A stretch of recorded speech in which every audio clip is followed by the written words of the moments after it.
When you play a game like ArcAge, it's not what you call a passive game. If you want to succeed or not die every 10 minutes in the game, it's one of those games where you have to invest a couple hours a day.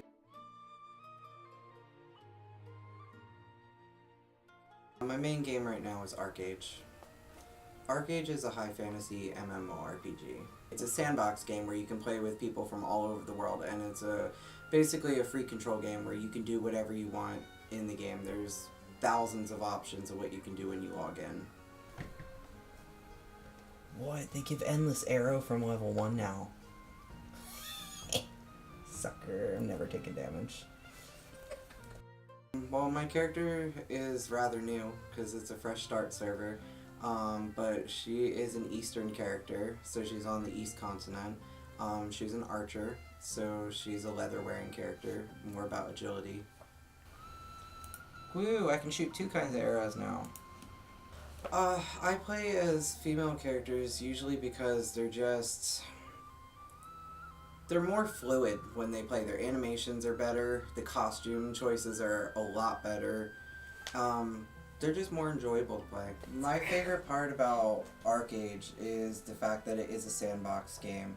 So if I don't want to do one thing one day, I can do anything I want. I can PvP, I can farm, I can craft, I can explore, I can do whatever I want. I can build, I can create, it doesn't really matter. And I like having the ability to log in one day and play for me, or play for my nation, or play for my guild, or just do whatever I feel like, or adapt in the moment.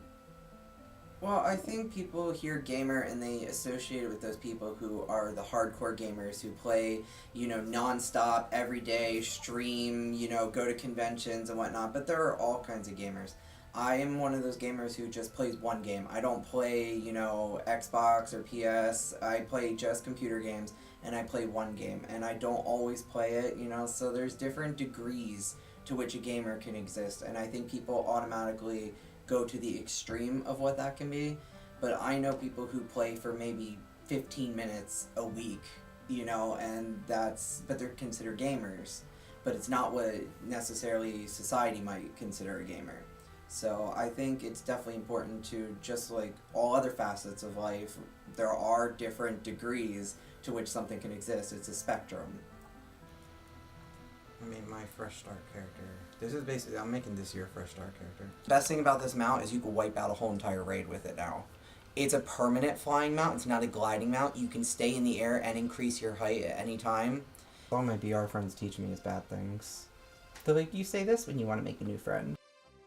The way men and women behave in games is very different than how they are in the real world. And women are definitely marginalized in MMOs because they're a small population.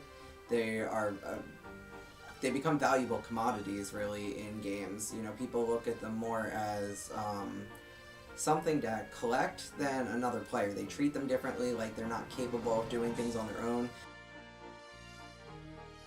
So I think gender roles definitely get a little blurred in video games for sure, because what's expected of you is very different.